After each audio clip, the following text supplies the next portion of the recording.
if he had a clean history, he doesn't. He's a dirty cop. He's a dirty cop. And if he had a clean history, I could understand if there was a leniency. But I'm going to let them make that decision. So we know that James Comey tweeted this out, 86 to 47, which means originally was invented by the mob, meaning take someone 8 miles out of town, put him 6 feet under, and 47 is the number. He's the 47th president. So James Comey tweets that out, pretends he doesn't. Yeah, I wasn't calling for violence against the president. So the President Trump has now responded. President Trump has responded. Here we go. He knew exactly what that meant. A child knows what that meant. If you're the FBI director and you don't know what that meant assassination. And it says it loud and clear. Now, he wasn't very competent, but he was competent enough to know what that meant. And he did it for a reason, and he was hit so hard. Because people like me, and they like what's happening with our country. Our country has become respected again, and all this. And he's calling for the assassination of the president. Obviously, he apologized and said he wasn't calling for violence. But look, he's a very bad. What do you want to see happen? What do you want to see happen? I don't want to take a position on it because that's going to be up to Pam and all of the great people. But I will say this: I think it's a terrible thing. And when you add his history to that, if he had a clean history, he doesn't. He's a dirty cop. He's a dirty cop. And if he had a clean history, I could understand if there was a leniency, but I'm going to let them make that decision. And so there's the president calling him a dirty cop, saying he knew exactly what he was doing. And Trump's right about both those things. And if you want to know, so here's what he said. I posted earlier a picture of some shells I saw today on a beach walk, which I assumed were a political message. I didn't realize some folks associate those numbers with violence. You really? The term that was invented by the mob, a guy who's prosecuted the mob doesn't know this. The head of the FBI doesn't know it. I knew it. You wouldn't investigate an American citizen for making that about Biden or whatever? Of course they would. Like, his whole job was running cover for the Clintons. That's the whole job of the FBI. Yeah. So a drug cartel, basically. So, and especially what Trump was a victim of 2 assassination attempts. Well, now it makes sense. Maybe those peace deals are real if he wanted him killed over it. So Insurrection Barbie tweeted out this video. She says, everyone needs to watch this and remember who Comey really is. So this is about 4 minutes long. I want you to. So I covered this when it happened. He did an interview with Chris Wallace about Russiagate and all the lies that the FBI were caught telling because they had an inspector general do an investigation, and the inspector general said, hey, turns out the FBI lied to the FISA court 17 times to get taps on Trump's phones. You remember when they made Trump sound like he was crazy when he said that Obama had tapped his phones? Bill Maher said, shut up. Obama's the head. Yeah. Who said that? Bill Maher. He goes, shut up, Trump. No, he didn't. Bill Maher is like, he's sneering when he is.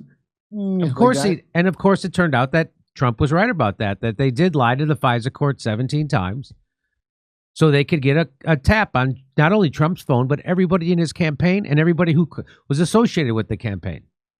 I mean, that is what the FISA court's for, to be fair. It's for them to corrupt. To corrupt everything. And the inspector general found many instances of that. And here's James Comey getting dismantled. So he does that. I'm the Boy Scout look. He has that earnest look.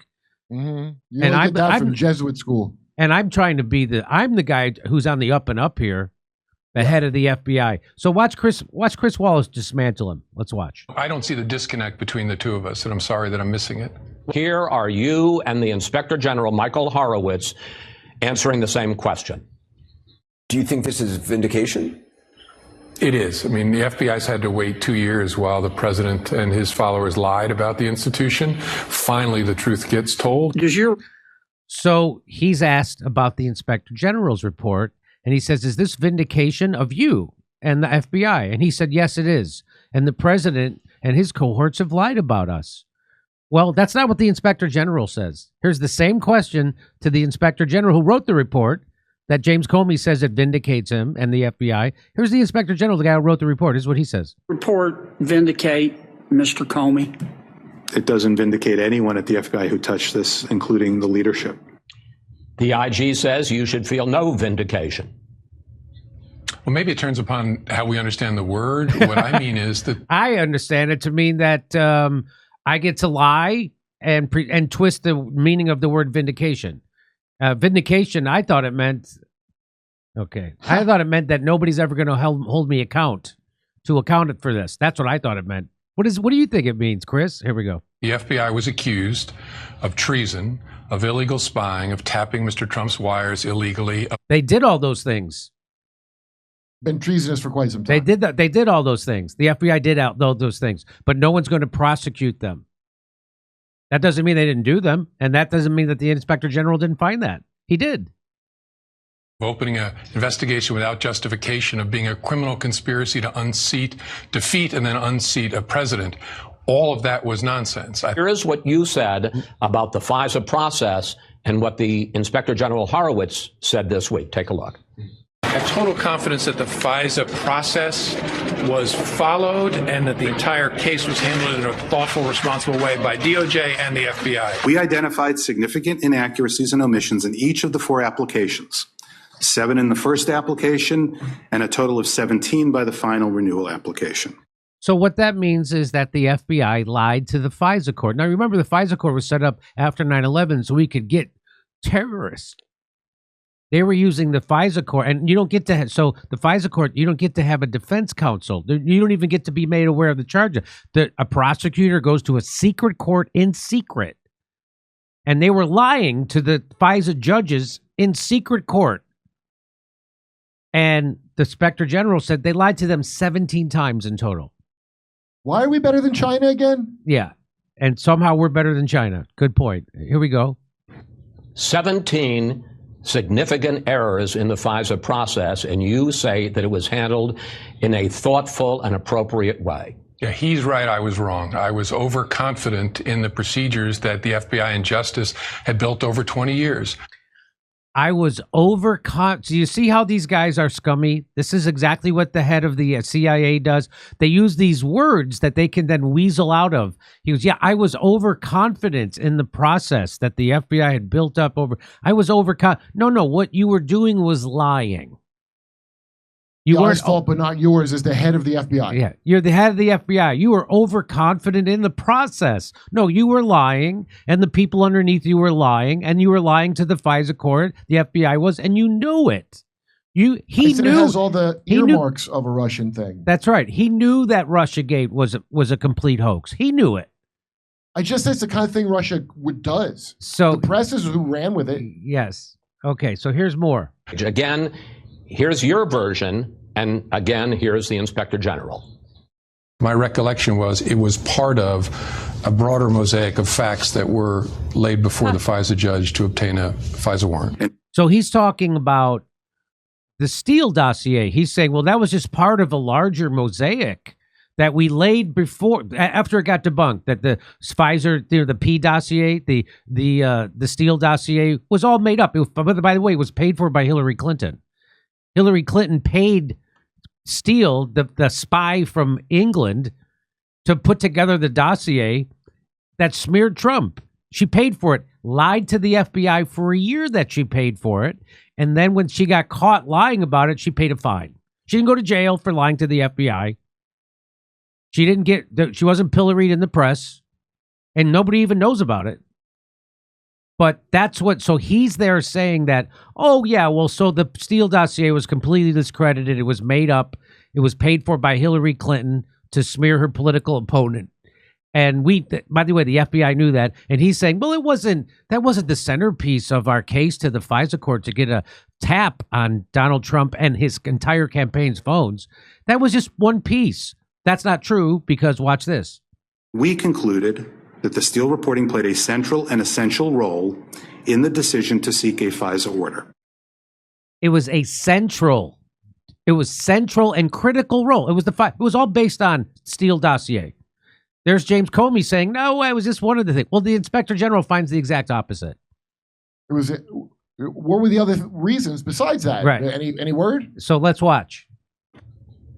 Horowitz says it wasn't part, as you told Brett Baer, it wasn't part of a broader mosaic. He said it played an essential role. You see his face? Do you see Comey's face? In establishing probable cause. In fact, he says, if it hadn't been for the Steele dossier, the FBI probably wouldn't have even submitted a FISA application. That I'm sure he and I are saying different things. Well, you see that face? That's that. I'm trying to be honest. I'm being honest. I'm honestly, he goes, I don't think we're saying different things. Of course you are. I thought he said we're saying different things. No, he says, I'm not sure we're saying different things. That's what he's saying. He's saying me and the Inspector General are not, I'm not sure we're saying different things. I'm trying to look how earnest I look. I practiced this. This is my lie face. Did you go to Fauci school? Yeah, he went to Fauci school. there's the issue of how reliable the Steele dossier, in fact, was. On January 6, 2017, in the Trump Tower, you brief Donald Trump, president-elect, about the Steele dossier. That same month, the FBI talks to Steele's main Russian contact, the main person on whom he based the dossier, who says, according to the IG report, quote, Steele misstated or exaggerated the primary subsource's statements in multiple sections of the reporting. Director Comey, not only do you fail to go back to the president-elect or president after January 20th and tell him, oh, you know that report I briefed you on? Turns out it's bunk. But the FBI goes back and renews its FISA application 3 more times. And by this point, the FBI knows that the Steele reporting is not credible. Oh, did you know all of this? All of what? All of what? What? All of what? Did you know all of this? All of what? You mean, you know, the stuff I'm saying to you right now to your face? That's the what? Is the head of the FBI, the guy where the buck stops with you, yeah, jerk off. So this is the kind of liar and criminal that he is. Everything that we're talking about here. Did you know that, in fact, the Steele report was the key for probable cause? Did you know that the FBI had talked to the Russian contact and he said what Steele said he had told him was not true? Did you know this? You're the FBI director. First, again, the report will speak for itself. I don't believe the FBI concluded that Steele's reporting was bunk after talking to a subsource. But no, I didn't. As the director, you're not kept informed on the details of an investigation. Really? So no, in general, Really? I didn't know what they'd learned from the subsource. I didn't know the particulars of the investigation. But this isn't some investigation, sir. This is an investigation of the campaign of the man who is the president of the United States. Then there is, I've left for last, the worst misconduct. In August of 2016, just 2 weeks into the investigation, the CIA tells the FBI that it actually has a relationship with Carter Page, that when he has these meetings with the Russians, he actually goes back and he... So Carter Page was a guy working for the Trump campaign, and they used that they said, oh, he has meetings with Russians. So they presented that to the FISA court and saying, oh, this is why we should give us a tap on Trump's phone and his campaign's phone, because Carter Page was working for the CIA when he was meeting with those Russians. I have a question. And he told the CIA that he had those meetings. And guess what? The FBI didn't tell the FISA court that, even though they knew that. And they lied to everybody, saying Carter Page was working with these Russians. And so he's confronting him with that right now. And let's see what he says. Tells the CIA about it, but you never tell the FISA court that. And in fact, in 2017, an FBI lawyer doctors a document. The CIA said, oh, Carter Page, he's a source. And he puts in the application, he's not a source. Yeah, I got to take issue with I'll answer the question. So then a lawyer from the FBI literally doctored an email and to lie to the FISA court. And so here he's going to lie about it. Watch. One of the predications of your question, the Inspector General did not find misconduct by any FBI people. He found mistakes and negligence and oversight. No, that's not true. In the case of Kevin Kleinsmith, he has referred it for a criminal investigation. Right, but that's not been resolved. This business with the lawyer changing some email to a partner on the team. I mean, you make it sound like it's not much. It's quite very important. It's very important. I mean, not a source to not a source is a big deal. Remember how we got here. The FBI was accused of criminal misconduct. misconduct. Remember, I was going to jail, and lots of other people were going to jail. People on this network said it over and over and over again. The Inspector General did not find misconduct by FBI personnel, did not find political bias, did not find illegal conduct. Inspector General found significant mistakes, and that is not something to sneeze at. That's really important. But the American people, especially your viewers, need to realize they were given false information about the FBI. It's honest, it is not political, it is flawed. It's unclear what the motivations were. On the one hand, gross incompetence, negligence. On the other hand, intentionality. Gross negligence, or they intended to do it. They intended to lie to the FISA court. And I'm just confused. I don't see the disconnect between the two of us, and I'm sorry that I'm missing it. That's amazing. That's how you get to the top. That's how you get to the top. So this P-tape that kicked off this whole investigation, because I was like, I don't really know what's on it. The video in question reportedly shows Trump in the presidential suite at Moscow's posh Ritz-Carlton hotel watching two prostitutes pee on a bed the Obamas supposedly slept in. What? What? How would that even be a thing to get a warrant for anything? So you heard Obama went to a hotel and saw prostitutes pee on a bed that Obama slept. So what on earth would that? So what they're saying is that the Russians have this tape, so they can now use that to blackmail the president of the United States, and that's how they got him. So we need to investigate if Trump is actually working for the Russians because they have compromat on him or they have blackmail on him. Again, my question stands. How is that compromat on any level? That's like, do you think people wouldn't have voted for Trump anyway if that happened? No. He went to Russia and saw two hookers pee on a bed. Do you think that would in any way be useful as blackmail? So these are the criminals that keep calling Trump a criminal. And my whole, I've talked about this before. If you think that they hate Donald Trump in Washington, D.C., if you think the establishment hates him because he went to Washington, D.C. and he started lying, he's a politician who lies in Washington, D.C. I've got sacred house. I've got a vaccine I'd like to sell you. They're all criminals. How could he lie in the house of honesty? Yes. Oh, my God, there's gambling happening here. I can't believe it. It's a White House because of how honest it is. Yeah, that's right. So Trump knows he's a dirty cop, and of course he is. He's worse than dirty. He's a criminal of the highest order.